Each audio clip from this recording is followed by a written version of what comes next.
Now, the head of civil service, Felix Koskei, on Sunday gave the clearest indication that the Kenya Kwanza leader is keen to work with opposition leader Raila Odinga in future political formations in what appeared to be a continued effort to extend an olive branch to Mr. Odinga. Mr. Koskei, a close ally to the president, said the Luo and Kalenjin communities had no choice but to work together. He attributed what he described as a Siamese twin relationship to history and the past political associations between Dr. William Ruto and Mr. Odinga. He said this, and I quote, "Our relationship and bond is God-sent and goes back to more than 100 years ago, and that is why we may go here and there, but eventually we come together." End of quote. He explained that the two communities are Nilotes with almost similar languages, and the fact that they have been neighbors for a long time,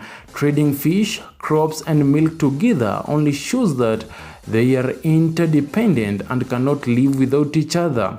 He said this, and I quote, "I do not want to talk much because of my position, but you already understand what I'm saying.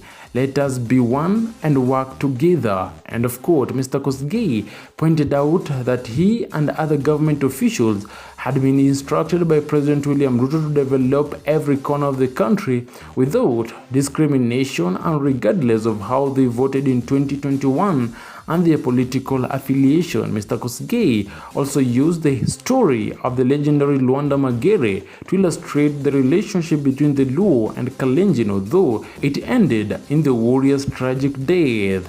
He said this, and I quote, "The story of Luanda Magere only illustrates how our relationship goes way back when we gave our daughter to the Luo, who, despite assisting in the death of the warrior, left us with many children who are you, and that is why our destiny is tied together."